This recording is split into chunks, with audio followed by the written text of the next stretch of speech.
Amém, irmãos? Espero que os irmãos estejam bem, tranquilos, em paz. Como de costume, vamos estar salmodiando o Salmo 119. Salmo 119 diz assim a palavra do Senhor: Bem-aventurados os retos em seus caminhos, que andam na lei do Senhor. Bem-aventurados os que guardam os seus testemunhos e que o buscam com todo o coração. E não praticam iniquidade, mas andam nos seus caminhos. Tu ordenaste os teus mandamentos para que diligentemente os observássemos. Quem dera que os meus caminhos fossem dirigidos a observar os teus mandamentos. Então, não ficaria confundindo, atentando eu para todos os teus mandamentos. Louvar-te-ei com retidão de coração, quando tiver aprendido os teus justos juízos. Observarei os teus estatutos, não me desampares totalmente. Com que purificará o jovem o seu caminho? Observando conforme a tua palavra. Com todo o meu coração te busquei, não me deixes desviar dos teus mandamentos. Escondi a tua palavra no meu coração, para eu não pecar contra ti. Bendito és tu, ó Senhor, ensina-me os teus estatutos. Com os meus lábios declararei todos os juízos da tua boca. Folguei tanto no caminho dos teus testemunhos, como em todas as riquezas. Meditarei nos teus preceitos e terei respeito aos teus caminhos. Recrear-me-ei nos teus estatutos. Não me esquecerei da tua palavra. Até aqui. Vamos orar. Senhor, obrigado por tua palavra. Eu oro em nome de Jesus, te agradecendo, pedindo, Senhor, que o Senhor venha com o teu poder nessa noite, que nós possamos estar atentos a tudo, a tua palavra, aos teus ensinos, que o Senhor venha, Senhor, sendo engrandecido e sendo adorado por nós, que nós possamos, Senhor, ter uma noite em tua presença, seja glorificado em nosso meio. Me capacita, Senhor, a transmitir a tua palavra com graça, que eu possa estar sendo um instrumento em tuas mãos e que os meus irmãos tenham todo o entendimento. Em nome de Jesus, amém. Amém, irmãos. Vamos estar abrindo no livro de Números, capítulo 10. Números é o quarto livro da Bíblia. Lá no começo, você tem Gênesis, você tem Êxodo, você tem Levítico. E você vai chegar, o próximo livro, o quarto livro é Números, capítulo 10. Prendeu?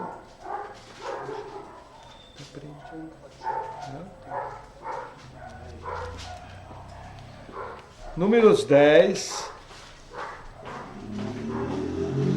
Eu vou estar lendo a partir do versículo 1.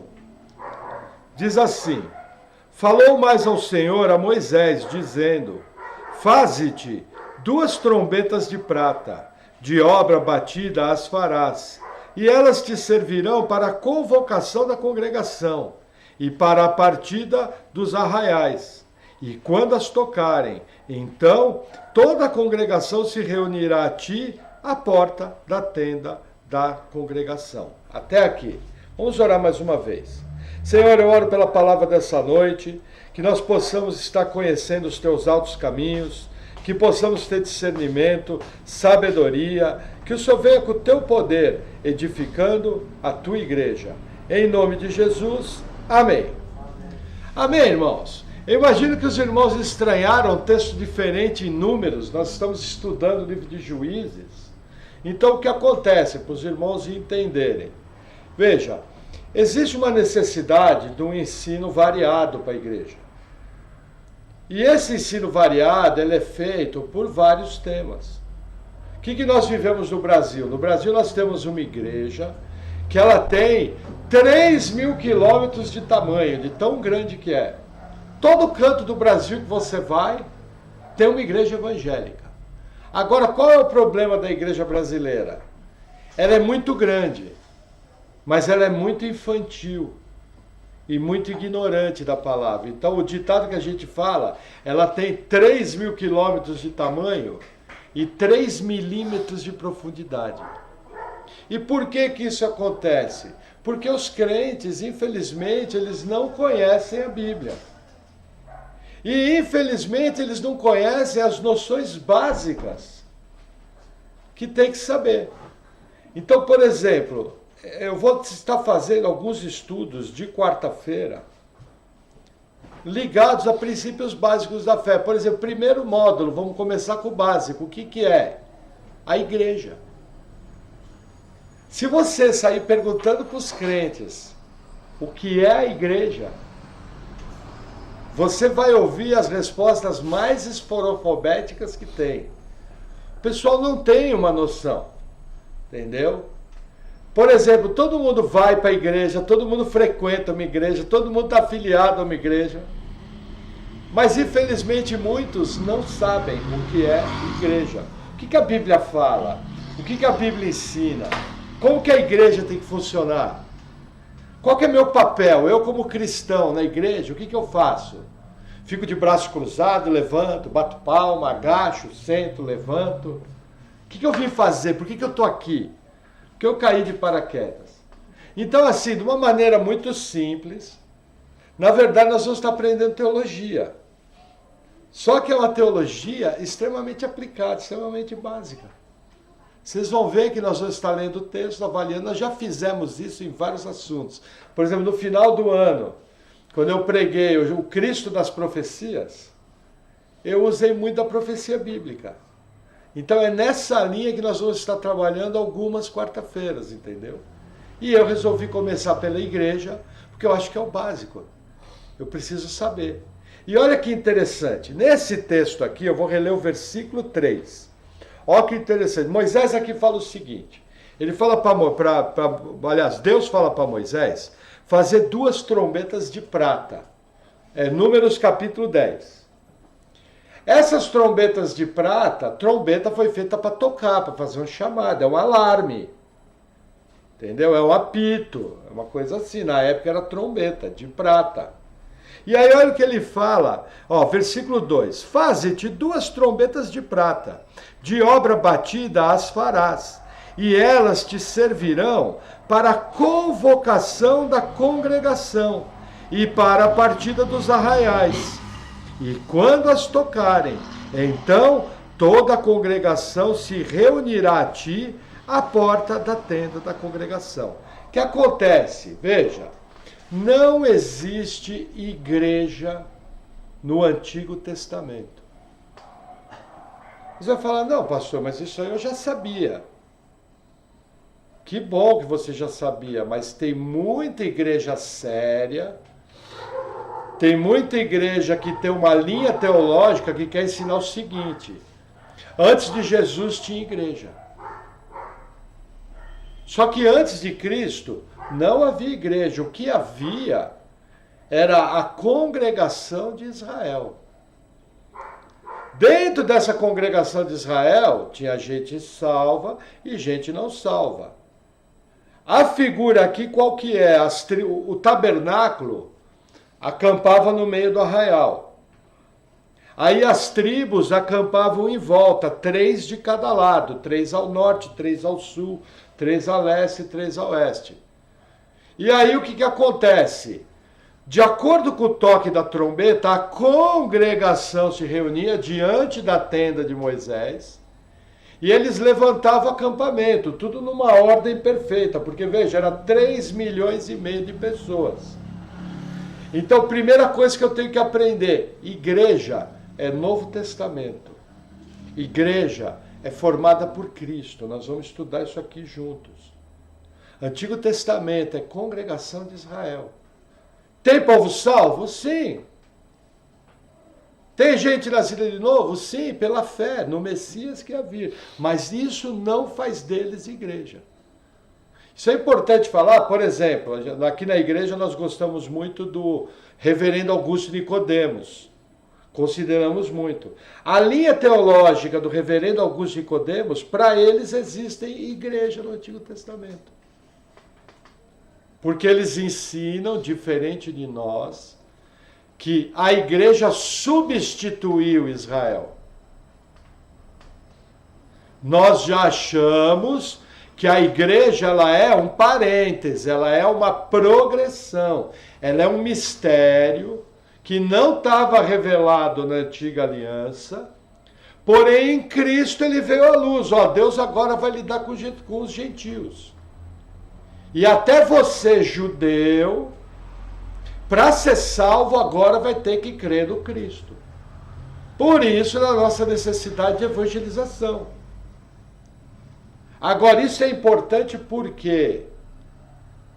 Porque eu pego uma promessa aqui do Antigo Testamento, e se eu tenho entendimento que existe igreja, então ela vale para mim. E aí, é lógico, esses irmãos, os irmãos presbiterianos, são muito bons de Bíblia. Nas igrejas deles, eles sabem trabalhar bem com isso. Mas quando você pega, por exemplo, vou dar um exemplo, as igrejas pentecostais. Qual que é a teologia das igrejas pentecostais? Eles pegam todas essas promessas do Antigo Testamento e trazem para o crente. E hoje em dia, depois que entrou o Evangelho da Prosperidade, ficou pior ainda. Aí o camarada senta na igreja e começa a ouvir um monte de promessa, um monte de coisa, e aquilo ali ferve a cabeça dele. E ele sai muito motivado, ele sai muito empolgado. Só que a hora que ele vem para a vida natural, logo de cara aparece um Golias. E aí ele olha para o Golias e fala, eu determino que esse Golias vai cair. Assim que ele acaba de falar, em nome de Jesus, aparece o segundo Golias. Aí ele... 2. Ele fala, cai por terra agora como as muralhas de Jericó caiu, não sei o quê. Parece 3 Golias. Aí fala, não, peraí, estão me enganando, porque me disseram que se eu determinasse ia acontecer. Percebe? Por exemplo, essa semana, eu estava falando com um irmãozinho da congregação cristã. E às vezes, se Deus usou a mula, não vai usar o Maurício? Aí o que acontece? Eu bati o olho no menino, eu falei, tu é da congregação, né? Ele falou, sou. Eu falei, mas você está indo para a igreja? Nossa, quando eu perguntei, você está indo para a igreja? Ele começou a gaguejar. Aí eu compartilhei algumas coisas com ele, não sei o que. Nossa, o menino ficou empolgado. Mas o que eu percebi? Ele não tinha conhecimento bíblico da necessidade de congregar. E era um menino até piedoso, um menininho bacana, gente boa, querido, precioso, imagina até nascido de novo. Mas infelizmente, quando você chega no meio pentecostal, outro dia eu estava falando, tem um irmão que congregou com a gente, uma família, eu não vou falar o nome para não comprometer, mas eles vão ver essa palavra e eles vão lembrar. Eles congregaram com a gente, hoje eles estão servindo numa outra igreja. Entendeu? E aí ele estava comentando sobre a teologia da igreja. Então o que acontece? Pega todas as promessas do Antigo Testamento e traz para o Novo. Eu mesmo congreguei numa igreja que eles mandavam ler a Bíblia assim, ó, você está lendo a Bíblia, tudo que for promessa você marca um pezinho do lado, é para você. E toma posse disso. Gente, igreja séria, de gente temente a Deus. Só que não funciona assim na prática. Então é importante você saber isso. Não existe igreja no Antigo Testamento. E como que se chegou a isso? Olha que interessante. O Antigo Testamento foi escrito em hebraico. Só que mais ou menos no ano 250 a.C., encomendaram uma versão do Antigo Testamento em grego. Uma versão que um rei egípcio pediu. E aí conta-se que 70 sábios judeus fizeram essa versão do hebraico para o grego. E aí a tradição conta, é algo que nós não temos muita certeza, que os 70 sábios chegaram na mesma tradução exata, sem nenhuma diferença. Eu acho muito difícil, porque veja, a tradução já é uma versão. Então pode mudar a palavra. Tu, você, pode mudar, está dizendo a mesma coisa, mas muda a palavra. É lógico, né? Para dar um folclore, para dar uma coisa legal. Fala, não, saiu idêntica. Mas é idêntica, eu imagino, nesse sentido nosso. Você pega uma tradução bíblica, é parecida com a outra, parecida com a outra, parecida com a outra, são no fundo iguais. Entendeu? E aí o que acontece? Nessa tradução, Eles pegaram essa palavra aqui, congregação, e deram o nome de eclésia. O que é eclésia? Igreja. Assembleia. Entendeu? Agora veja que interessante. Olha o que o Antigo Testamento fala sobre o povo de Deus. Vamos um livro à frente. Deuteronômio 9. Olha que interessante. Você acabou o número, já está Deuteronômio. Deuteronômio 9, versículo 10. Diz assim: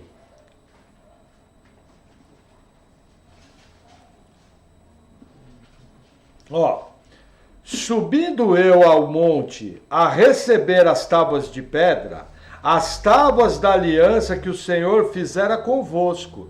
Então fiquei no monte 40 dias e 40 noites. Pão não comi e água não bebi. Olha que interessante, eles não eram igreja, mas eles tinham uma aliança. Qual é essa aliança? Os 10 mandamentos. Aí você fala, mas irmão, os 10 mandamentos hoje em dia não valem mais? Veja, da maneira do Antigo Testamento, não. Mas no Novo Testamento, 9 mandamentos são repetidos. E o 4º mandamento, que fala de guardar o sábado, a Bíblia fala que Jesus, até do sábado, é o Senhor. E quando a gente está em Cristo, Jesus é o nosso descanso. Só que o Novo Testamento fala o seguinte, aqui Moisés desceu com as tábuas, 2 tábuas de pedra. O Novo Testamento vai falar que essas tábuas de pedra hoje foram escritas no nosso coração.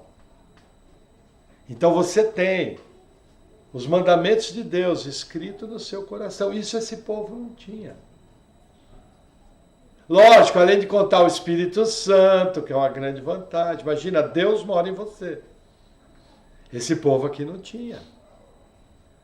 Eles tinham que andar só por regrinha, era um manual. Literalmente era um manual do pode e do não pode. Hoje você não vive a vida cristã assim. Lógico que existem restrições. Mas nós não vivemos mais do pode e o que não pode. O que acontece? O que as pessoas fazem por aí? Regra em cima de regra, preceito em cima de preceito, mandamento em cima de mandamento. Só que como Paulo fala em Colossenses, mandamentos de homem, rudimentos do mundo. Por exemplo, usar terno para ir para a igreja, é mandamento de homem. Usar saia para ir para a igreja, é mandamento de homem. Usar véu, é mandamento de homem. Mas olha que interessante como é que são essas coisas. Pois aqui no Brasil nós temos uma congregação cristã que usa véu. Mas uma igreja importantíssima, extremamente importante, cheia de mestres, os puritanos, usam véu também. Aí você fala, pô pastor, agora eu não entendi, os caras são 10 de Bíblia. Por que eles usam véu? Porque no entendimento deles, naquele texto, o véu é literal. E eles colocam, só que a diferença qual que é? Não tem nada a ver com salvação. Já na congregação cristã tem a ver com salvação. Já é meio salvido, não é oficial, mas tenta pintar lá sem o véu para ver. Entendeu? Regras de homens. Então nós precisamos tomar cuidado porque eu já não ando mais por regra. Entende? Quer ver outro texto em Deuteronômio? Deuteronômio 10, versículo 4, vira uma página. Não, nem precisa virar a página, fica na mesma. Deuteronômio 10, 4. Olha que interessante. Então, escreveu nas tábuas, conforme a primeira escritura, os 10 mandamentos que o Senhor vos falara no dia da assembleia no monte, do meio do fogo. E o Senhor mas deu a mim. Veja que interessante. No livro de Êxodo mostra a primeira vez que Deus falou dos 10 mandamentos. O monte fumegava. Entendeu? Só que Deus fala para Moisés o seguinte, ó, desce porque o povo já se prostituiu. O povo achou que Moisés estava demorando. Tiraram os brincos, tiraram os colares e deram para Arão. Falaram, ó, faz um ídolo para nós. E aí Arão fez um bezerro. Aí o que eles começaram a fazer? Começaram a adorar aquele bezerro com dança, com churrasco, com bebedice e com orgia sexual. Entendeu? Aí Deus avisou para Moisés, ó, desce logo que o povo já se corrompeu. E aí foi aquele salseiro, né? Inclusive as tábuas de pedra foram quebradas, aí depois teve que ser feito de novo. Mas olha que interessante, novamente Deus chama Israel de assembleia sua. Quando você peca, você deixa de ser filho? Deus olha para a sua cara e fala, não, agora não vou mais com a sua cara, não é mais filho. Anjo, arranca o nome dele do livro da vida agora, apaga aí. Aí o Julião vai e se arrepende. Esse exemplo eu sempre dou, aprendi com o meu pastor. Aí Deus olha e fala, escreve de novo.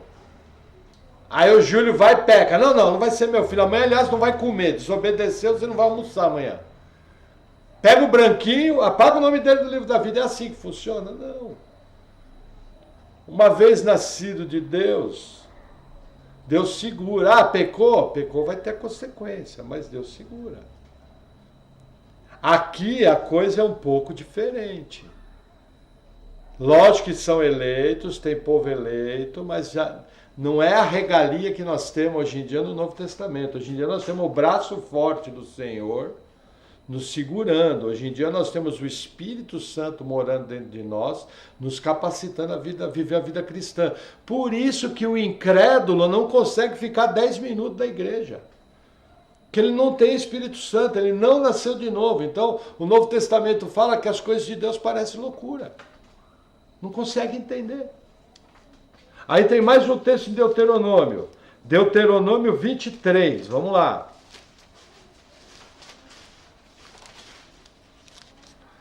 Versículo 1. Olha que interessante, aqui tem algumas regrinhas. Olha que interessante, olha o título que está aí na sua Bíblia. Pessoas que são excluídas das Assembleias Santas. No povo de Israel tinha gente que não podia fazer parte do povo. Olha que interessante. Aquele a quem forem trilhados os testículos ou cortado o membro viril, não entrará na congregação do Senhor. Nenhum bastardo entrará na congregação do Senhor, nem ainda a sua 10ª geração entrará na congregação do Senhor. Nenhum amonita, nem moabita entrará na congregação do Senhor, nem ainda a sua 10ª geração entrará na congregação do Senhor eternamente. Até aqui. Primeira coisa, alguém que foi emasculado, teve o seu testículo trilhado, o seu órgão cortado, não podia fazer parte da congregação do Senhor. Eu pergunto, um transexual, se se converter, pode vir para a igreja? Sim. Pode ser membro de igreja? Sim. É nascido de Deus? Pode ser filho de Deus? Sim. O amor e a salvação de Deus alcançam ele. Percebe? Aí olha que interessante, no versículo 2, o bastardo. Gente, o que é o bastardo? É o filho de uma... Olha como é sério o conceito de bastardo. Não é apenas filho de um pai solteiro ou uma mãe solteira.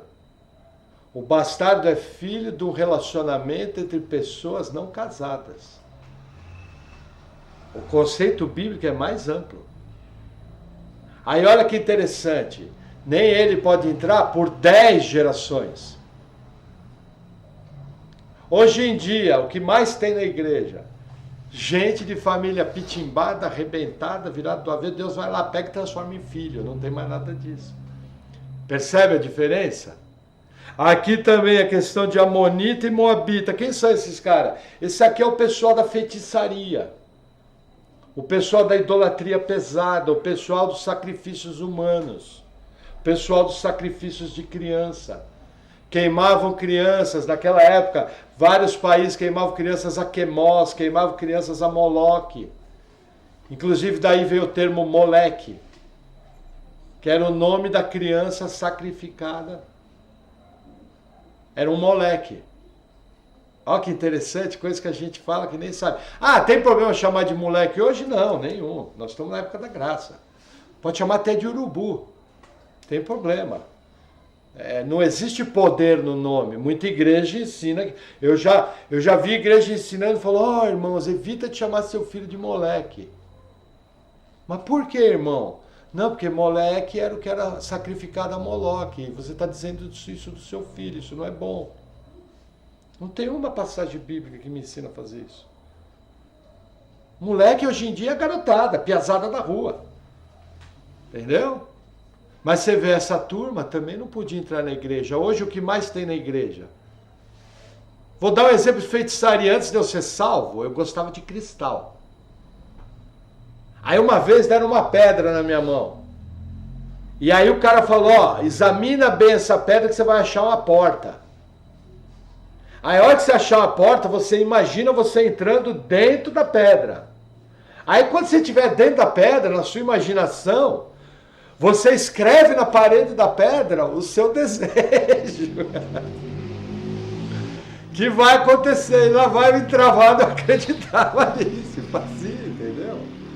Hoje o que a gente faz? Senhor, Tu és meu Deus, Tu és meu Pai, tudo está debaixo do seu absoluto controle. É o Senhor que cuida de mim. Senhor, eu oro por tal assunto, eu peço tal coisa, eu oro aquilo ali. Mas, Senhor, seja feita a Tua vontade, não a minha. Entendeu? Você vê, esses 3 casos aqui estavam fora. Percebe como é que é a coisa? Aí vamos avançar mais um pouquinho. Agora vamos lá para o Novo Testamento. Livro de Atos dos Apóstolos, capítulo 19. Vocês vão fazer uma pequena viagem, que agora eu preciso falar um pouquinho da gente, né? Atos dos Apóstolos, capítulo 19. Se eu não me engano, está na página 1180.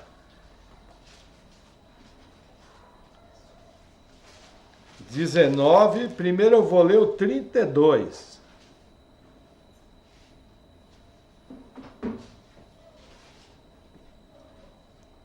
Olha que interessante, um texto diferente. Uns, pois, clamavam de uma maneira, outros de outra, porque o ajuntamento era confuso, e os mais deles não sabiam por causa do que se tinham ajuntado. Olha que interessante, houve uma confusão na cidade de Éfeso, a multidão se juntou e teve um ajuntamento. Esse ajuntamento no Novo Testamento está escrito eclésia. Aí você olha e fala: pastor, que igreja mais esquisita. Não é igreja. É um montão de gente. Seria a mesma coisa que a turma vir aqui pro show no Expo Trade e ajuntar um monte de gente. É o que aconteceu aqui. Entendeu? Então o que acontece? O fato de se ajuntar um monte de gente para um propósito não transforma aquele ajuntamento em igreja. O que se transforma em igreja? Quando, mesmo que for um ajuntamento de crentes. Não, pastor, foi uma maravilha. Domingo foi a igreja toda lá em casa. Para quê? Não, nós fomos assar carne e comer churrasco. Aí o pastor fecha a cara: 2 pecados fizeram aí. Primeiro, que não me convidaram. Segundo, que não foi igreja. Gente, esse é um erro muito comum. Veja, não teve nenhum problema juntar o pessoal. Coisa mais gostosa que tem. Você recebe o irmão em casa, conversa as coisas de Deus, às vezes até pode rolar uma oração. Mas esse ajuntamento de crentes não é igreja. Igreja são os santos separados, os eleitos de Deus, com o propósito de adorar a Deus. Aonde eu executo isso? No prédio. Isso aqui também não é igreja. Isso aqui é um prédio. Você pode ter a catedral mais bonita. Existem catedrais maravilhosas no mundo. Aquilo é simplesmente tijolo e pedra. Não é um local santo. Se você quiser, tecnicamente, lógico que você não vai fazer isso. Você pega um prato de comida, apoia no altar e come. Pode acender a churrasqueira ali, assar uma carne, dar graças e comer, que Deus ainda vai te abençoar, porque é prédio. Agora, para alguns cristãos, o local é sagrado. Quando entra aqui, o cara imposta até a voz. Faz cara de sério. Se ri alto, só se for para ser excluído. Se fizer uma piada com o irmão na saída do culto, irmão, não respeita solo santo, vampiro não entra aqui, não é? Entendeu? Você já viveu a situação que para eles é um solo santo quase. Entendeu? Você também deve ter pegado alguma coisa.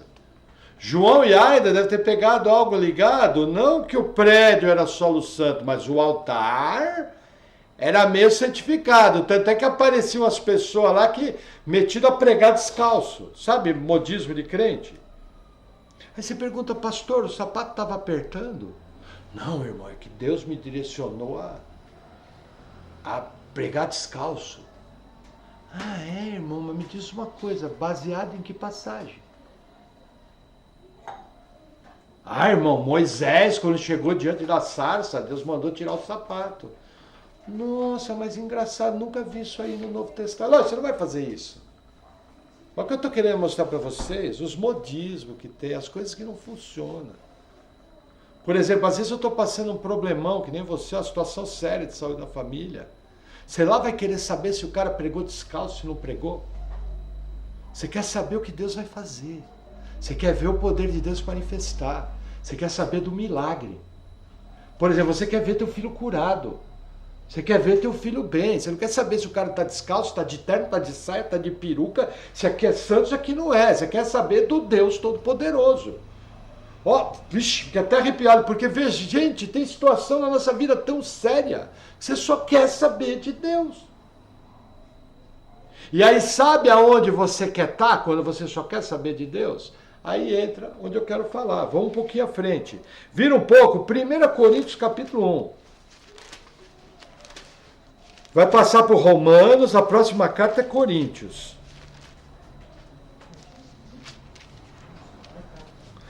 1 Coríntios 1. Versículo 2. Diz assim: a igreja de Deus que está em Corinto, aos santificados em Cristo Jesus, chamados santos, com todos os que em todo lugar invocam o nome de nosso Senhor Jesus Cristo, Senhor deles e nosso. Graça a vós e paz da parte de Deus, nosso Pai, e do Senhor Jesus Cristo. Paulo aqui está escrevendo uma carta a toda a igreja de Corinto, aos santificados em Cristo, mas não só ele, todos os nascidos de novo, de todo mundo. Tanto é que onde está a igreja, essa carta é lida. Qualquer lugar do mundo que você for que tem igreja, essa carta é linda. Com esse prefácio aqui. Porque existe uma coisa chamada igreja invisível. O que é a igreja invisível? São todos os salvos em Cristo Jesus da história. Esses formam a igreja invisível. Gente que nós nem conhecemos. Que estão lá na África, que estão lá na Ásia, estão aqui no Nordeste, estão no interior do Paraná, estão na tribo indígena, estão na comunidade, estão no meio dos ricos. Gente que a gente nunca viu. Todos eles formam a igreja invisível. Olha que interessante. A igreja universal. A igreja católica, olha que nome interessante. Não sei se você sabe, católico não é a marca de uma igreja. Católico quer dizer universal. Baseado nesse conceito. Raptaram, entendeu? Eu também faria a mesma coisa. Se eu estou lá no 7º século, quando foi fundada a Igreja Católica, eu falo, não, nós aqui é tudo católico. Todo mundo vem. Ah, você mora onde? Brasil? Não tinha Brasil. Vem, entendeu? Mas nós temos que entender o seguinte, igreja invisível, quando você cruza um irmão nascido de novo, ele é seu irmão, vai passar a eternidade com você, anda junto. Todos. Entendeu? Agora, tem a igreja humana que nós já vamos ver um pouquinho para frente. Agora vamos lá, alguém pediu aí. 2 Coríntios 1. Vamos para a próxima carta.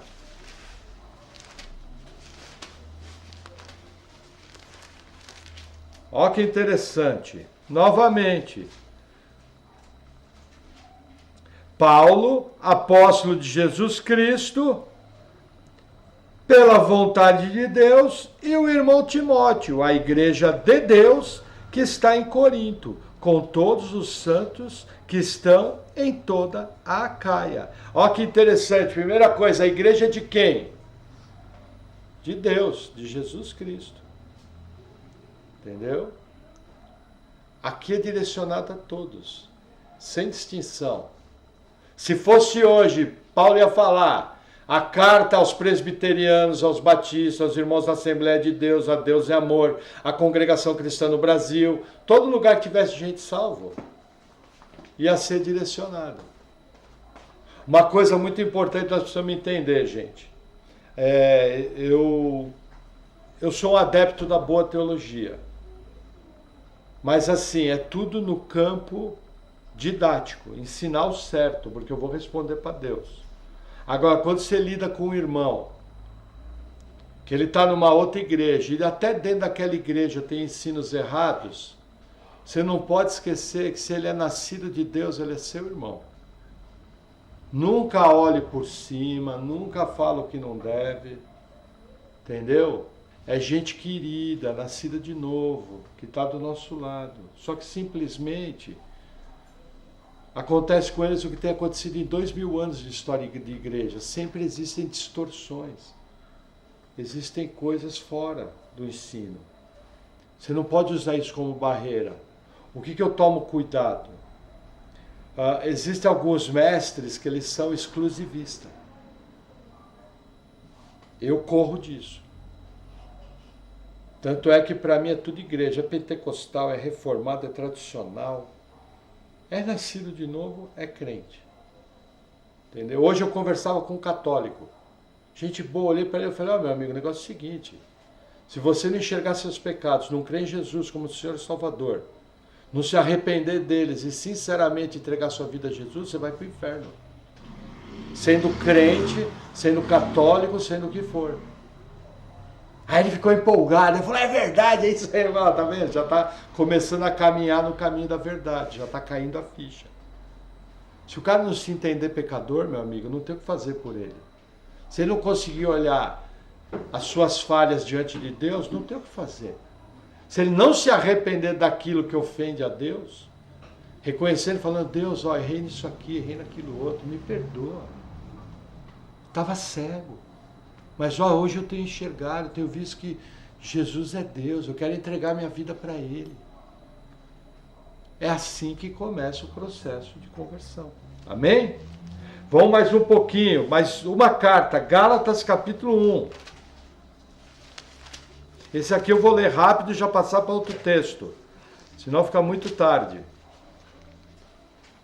Gálatas 1. Versículo 2. Olha que interessante, bem simples o versículo. E todos os irmãos que estão comigo, as igrejas da Galácia, quer dizer, o país. Galácia hoje é Turquia. Você quer entender onde fica a Galácia? Turquia. Toda vez que você vê na televisão, Turquia é Galácia. O que Paulo está falando? A todos. Não tem branco, não tem negro, não tem judeu, não tem pentecostal, não tem reformado, é todo mundo. Só que só para confirmar eu botei esse versículo. Aí vamos avançar mais um pouquinho, mais duas cartas. Carta de Paulo aos Efésios. Capítulo 5, você vai à próxima carta. Efésios 5, olha que interessante. Aqui a coisa começa a mudar. Efésios 5, versículo, ó que interessante. Vamos ler o 24. Ó. De sorte que, assim como a igreja está sujeita a Cristo, assim também as mulheres sejam em tudo sujeitas a seus maridos. Vós, maridos, amai vossas mulheres, como também Cristo amou a igreja, e a si mesmo se entregou por ela. Olha o 26. Para a santificar, purificando com a lavagem da água pela palavra, para apresentar a si mesmo igreja gloriosa, sem mácula, sem ruga, nem coisa semelhante, mas santa e irrepreensível. Olha que interessante. Aqui é a igreja invisível. Entendeu? Cristo se entregou por pessoas que nós nem conhecemos. Agora, qual que é o alvo? Aqui o texto está falando de relacionamento marido e esposa. Mas essa verdade, muito crente esqueceu hoje. Para que nós somos? Se você perguntar a pessoa, para que você foi salvo? Tenta articular uma resposta aí na sua cabeça. Você vai ver que em 15 segundos você não tem essa resposta. Quem tem uma resposta de bate-pronto? Levanta baixinho, a câmera está virada para mim. Quem tem uma resposta de bate-pronto? Para quem você foi salvo? Tá vendo que você não tem? Sabe por quê? Porque não te ensinaram.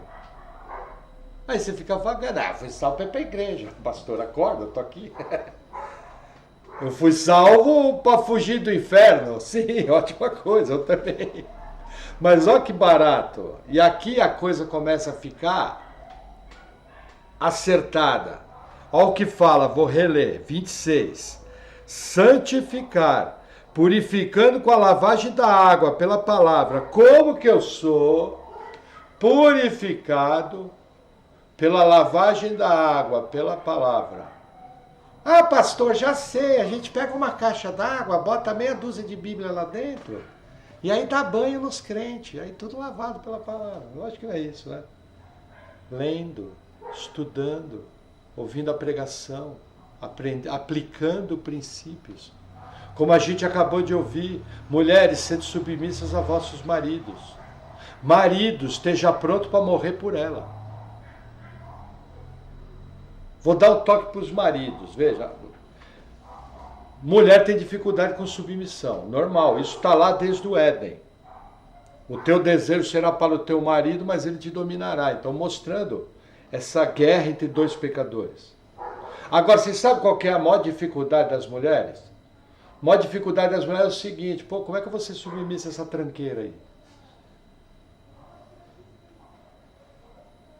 Então, quando a gente fala com as moças solteiras, gente, nós somos casados, nós estamos tudo no plano B.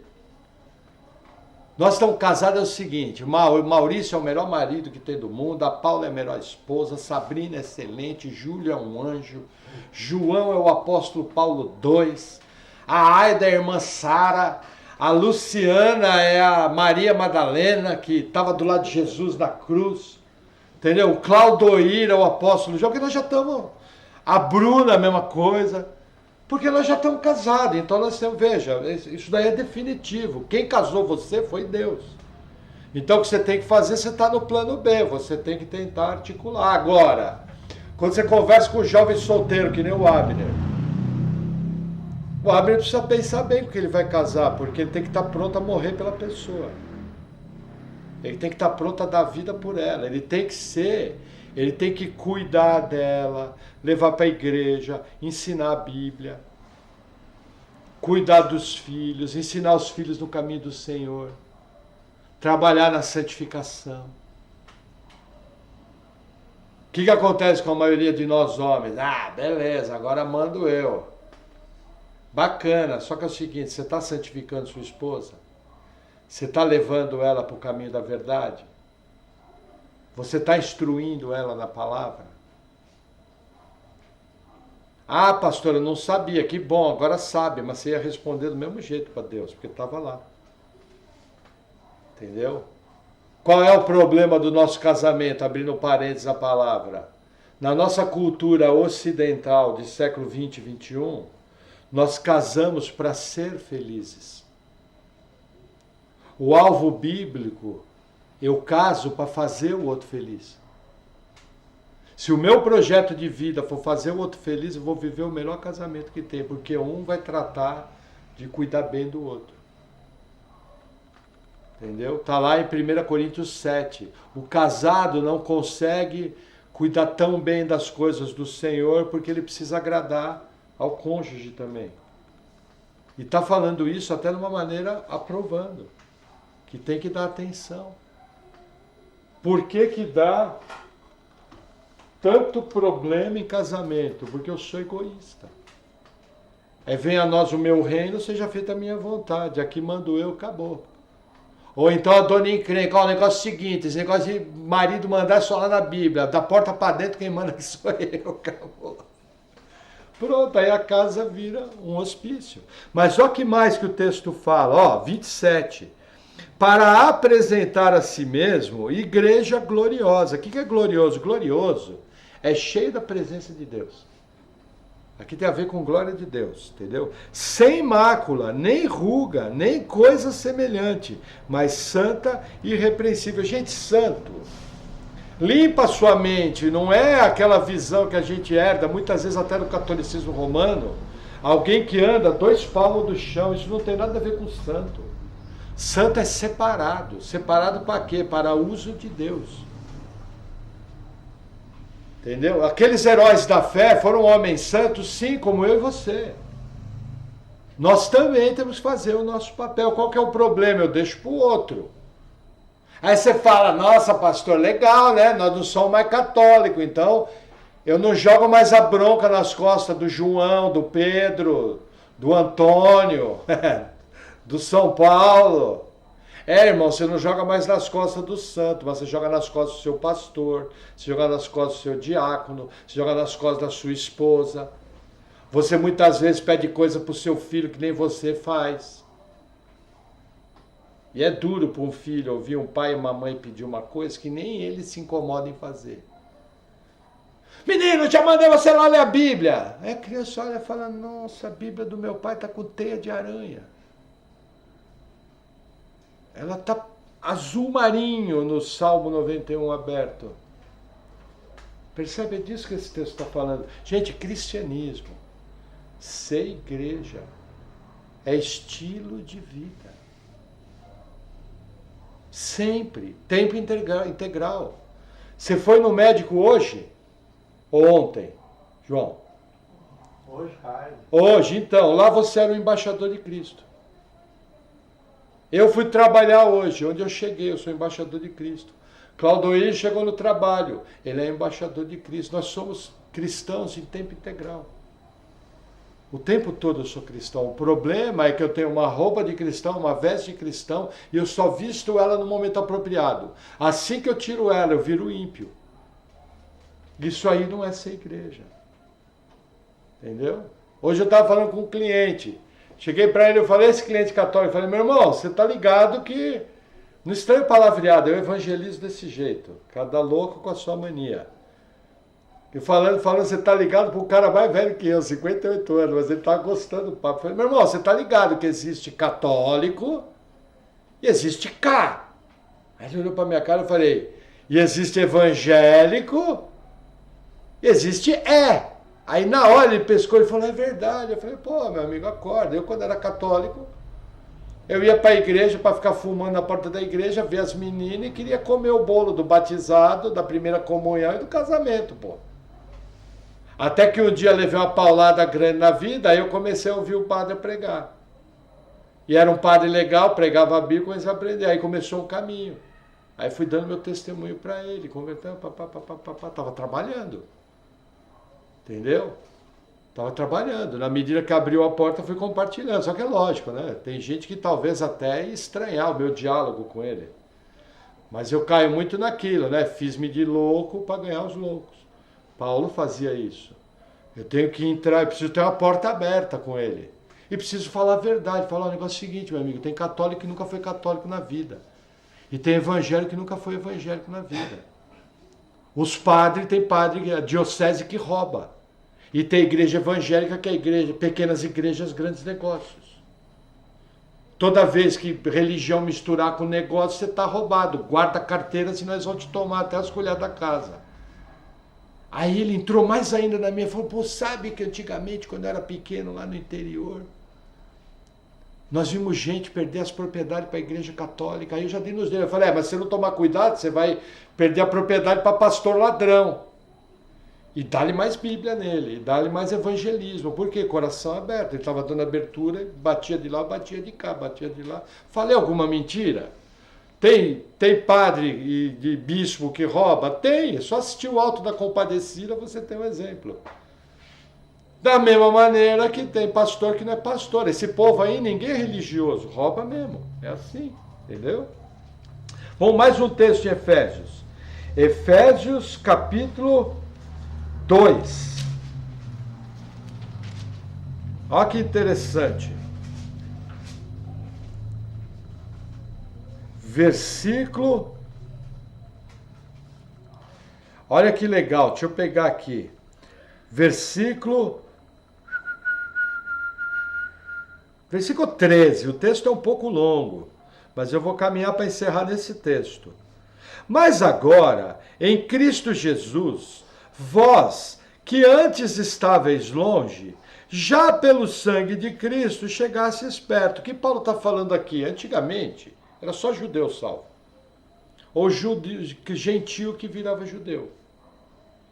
Aí o que Paulo está falando? Ele falou, vocês antes estavam longe. Eu, Júlio, Claudoir, João, nós todos estávamos longe de Deus.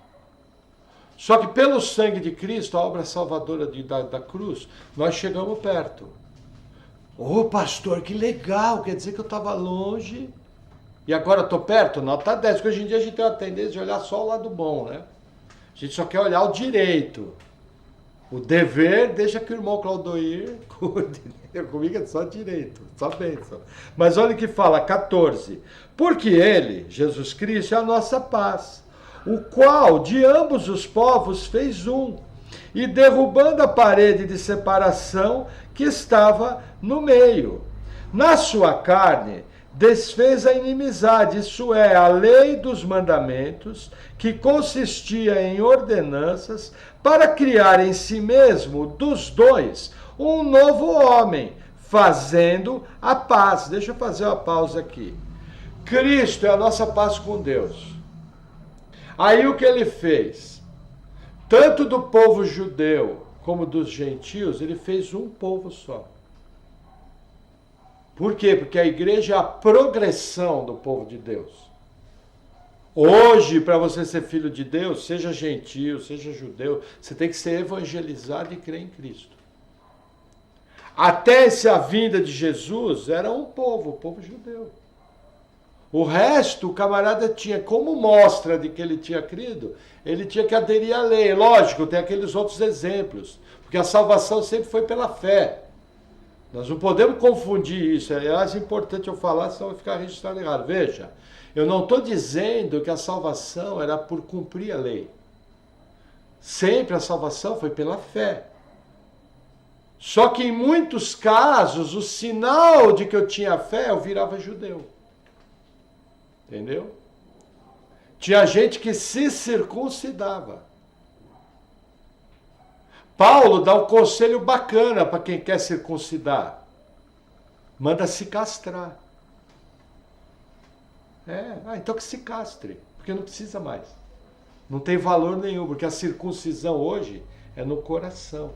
Deus tira o coração de pedra e coloca o coração de carne. Entendeu? E aí o texto continua, versículo 16.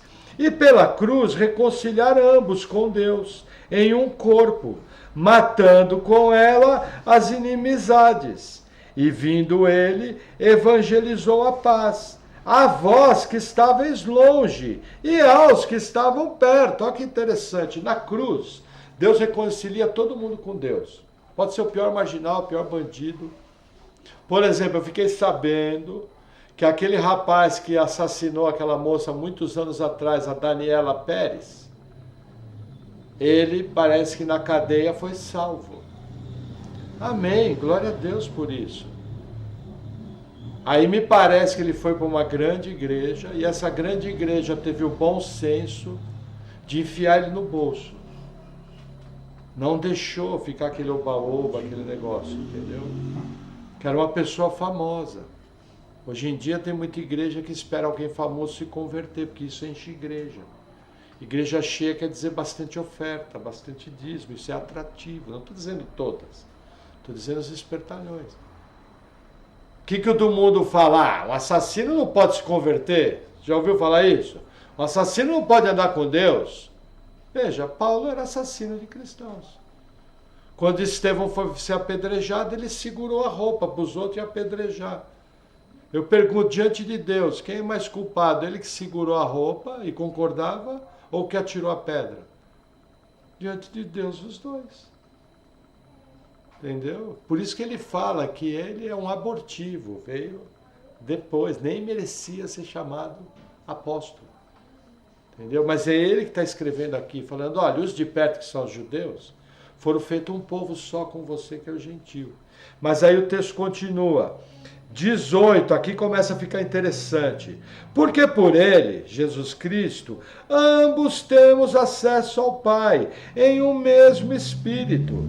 Assim que já não sois estrangeiros, nem forasteiros, mas concidadãos dos santos e da família de Deus. O que acontece? Você agora é filho de Deus, você não é mais estrangeiro, não é mais forasteiro. Gente, falar uma coisa para você, Deus não pode ser um conceito longe. Você tem que ter intimidade com Deus. Intimidade com Deus é quebrando suas barreiras, seus conceitos. Lógico que você vai ter reverência para falar com Deus, você não é maluco. Você não vai chegar para Deus, oh, e aí, qual é que é? Você não vai fazer isso. Mas você tem que buscar intimidade, conversa com Deus seu pensamento, ora, fala, aconteceu um negócio, ô Senhor, tal coisa, ô Senhor, aquilo ali, ô Senhor, aquilo outro, isso é o tempo todo. O tempo todo, porque eu sou da família, eu sou filho. Eu não gosto de trabalhar com esse conceito de filho, como o pessoal trabalha em muita igreja por aí, trazendo toda uma carga emocional. Alguns aqui já viram isso, ó, você é filho, você é filhinho. Pega o filhinho, joga pela janela assim. Sem bobeira. Ó, eu sou filho de Deus e acabou. Ele é meu pai, ele cuida de mim. Como ele é meu pai, eu me dirijo ao meu pai o tempo todo. Eu tenho intimidade com meu pai, eu tenho liberdade de falar para ele o que está doendo, eu tenho liberdade para falar para ele qual é o problema, eu tenho intimidade para falar com ele qual é a luta, eu tenho intimidade para falar com ele quais são os meus medos. Você fala medo, pastor? Sim, o que mais nós temos são medos. Fantasmas que nos assolam. Medo do futuro, medo de enfermidade, medo de morrer, medo que aconteça alguma coisa errada na minha família, medo que alguém ficar doente. Ou será que eu sou muito carnal? Acho que não, né? Todo mundo tem esses medos. Por quê? São as limitações da nossa carne. São nossas limitações, nós somos finitos. Vai dizer que você não ficou com medo pelo assunto do seu pai? Eu fiquei me borrando. Vai dizer que você não tem medo do futuro do Bruno? Entendeu? Lógico que tem. Agora, se você sabe que você é da família, que você tem um Deus que é seu pai, que você pode se achegar a ele, aí muda a conversa. Porque o Criador do universo é meu pai. Isso não pode ser um conceito. Isso tem que ser vivido na vida prática, diariamente. Pintou angústia? Não tenha dúvida, Deus, ó, estou angustiado com isso. Olha o meu coração como é que está, me ajuda. Estou com medo, tal, entendeu? Isso é ser cristão. Isso é muito importante. Gente, não coloque Deus longe. Não seja irreverente, não entra nessa história. Ai, meu pai me abandonou, bateu. Já viu, nas igrejas ensinam isso. Ele chega e fala, você tem dificuldade em relacionar com Deus, você tinha problema com seu pai. Alguns já ouviram isso aqui. Maior balela do mundo. Conheço um monte de gente que nunca teve problema com o pai e que não pode nem ouvir falar de Deus. Entendeu? E um monte de gente que o pai não valia uma pinga que tomava, não valia uma gota d'água, e o cara tem intimidade com Deus. Gente, desmistifica, seja simples. Sabe o que é fé, do tamanho da fé de criança? Eu leio o texto, sou da família de Deus. Legal, sou da família de Deus. E aí o que você vai fazer? Vou andar que nem família. Vou falar a hora que eu quiser. Vou pedir o que eu quiser. Se vai atender é outro papo. Mas sou da família, custa nada. É assim, desmistifica. A gente é muito místico. Pode parecer até que teme a Deus. Fala, nossa, o irmão é reverente. Não, o irmão está viajando. Tem que quebrar essa mística. Por exemplo, como você já ouviu muito, onde é que você está indo? Estou indo buscar a palavra na igreja. Você já ouviu isso aí? Pô, por que você... É ótimo ir para a igreja, amém. Eu creio que Deus fala conosco através da palavra. Mas não dessa maneira mística. Entendeu? Primeiramente, eu já vou orar, eu falo com Deus. Aí depois, muitas vezes, Deus fala comigo. Como? Através da palavra. Lembra? Quando eu oro, eu falo com Deus. Quando eu leio a Bíblia, quando eu ouço a pregação da Bíblia, Deus fala comigo. Esse é o principal caminho.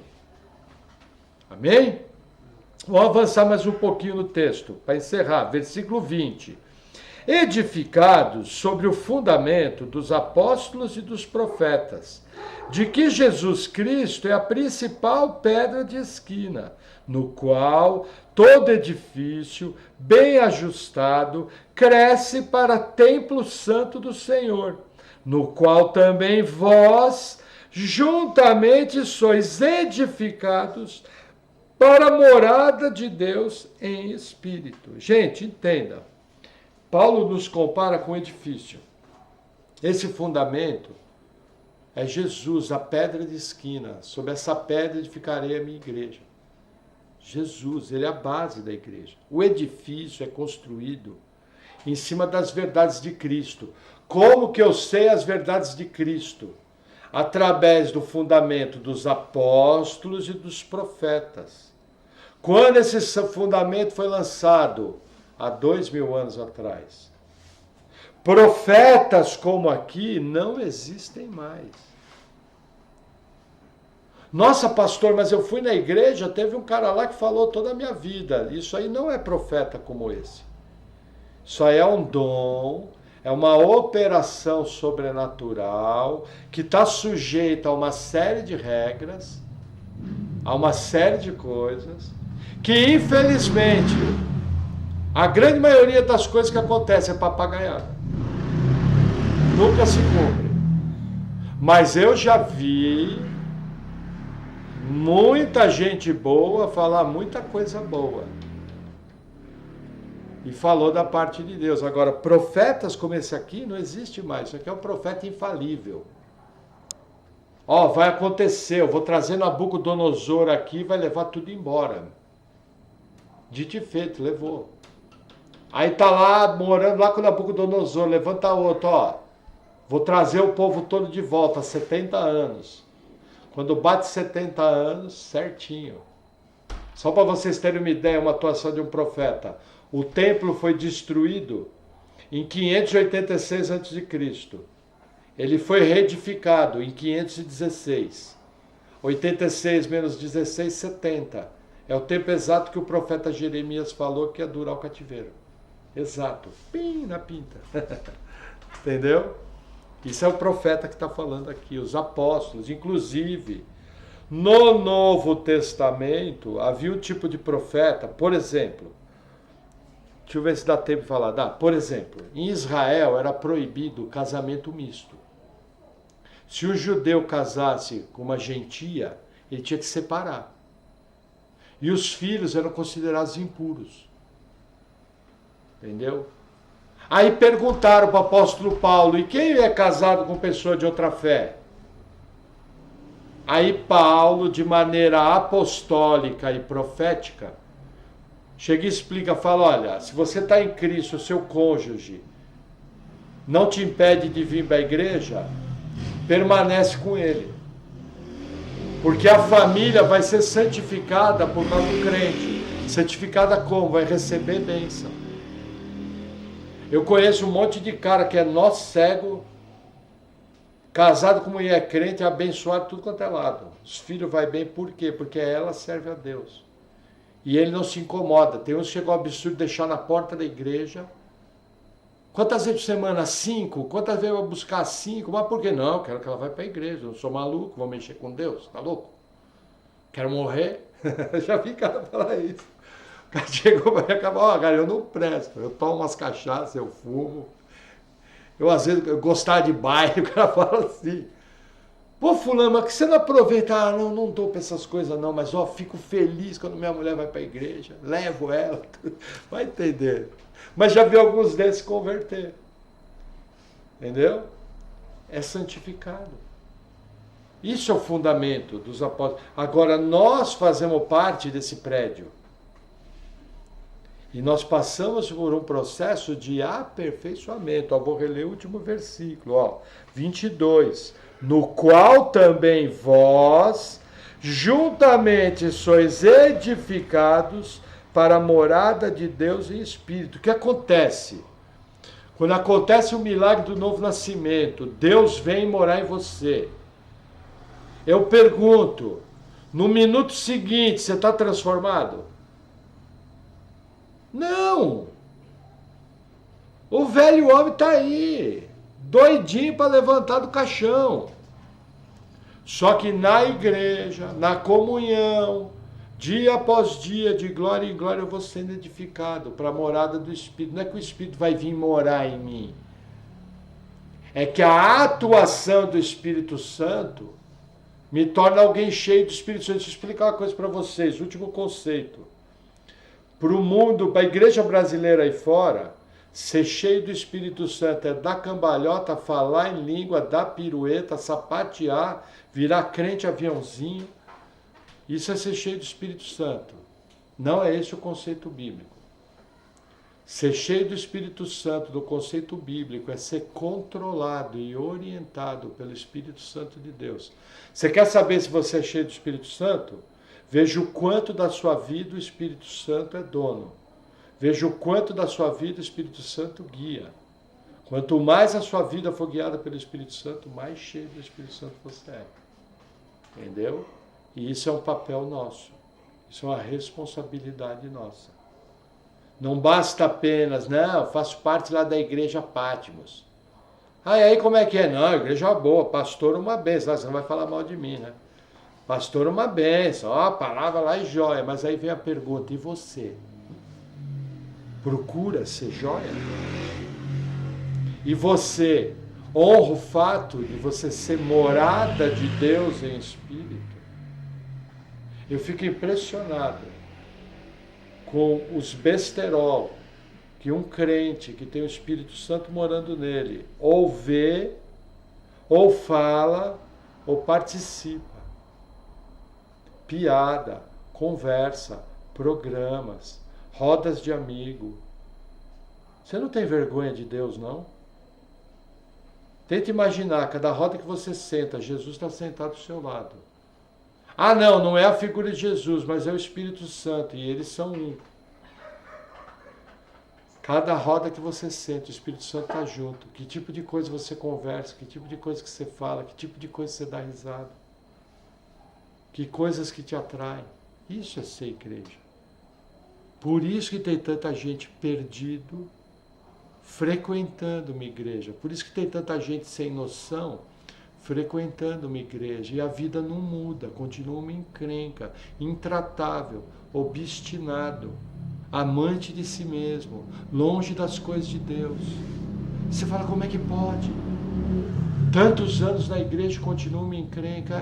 Porque não foi lavado, não se permitiu ser transformado, não se submeteu aos tratamentos de Deus.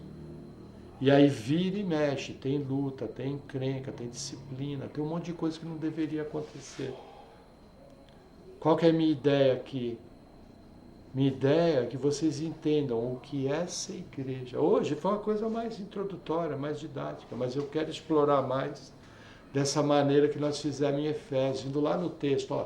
Sua igreja, beleza. Igreja é isso, é isso. Não, peraí, para que é? Por que eu estou aqui? Eu não caí de paraquedas. Meu filho está aqui para ser mudado. Minha filha está aqui para não virar o tipo de mulher que tem virado. Olha os jovens aí fora. Olha como é que eles estão. Olha como eles são feios. Olha quando você olha na aparência deles, como eles parecem filho de Belial. Dá uma olhada, alguns jovens dá medo. É isso que você quer para o seu filho? Não, você quer um jovem normal, alegre, feliz, bem centrado com Cristo. Aonde você vai encontrar isso? Primeira coisa, transformando sua casa numa extensão da igreja. Segunda coisa, sendo um crente de verdade. E terceira coisa, frequentando uma igreja. Sozinho, você não vai conseguir. Sozinho, as bênçãos todas vão ser parciais. Amém? Vamos orar?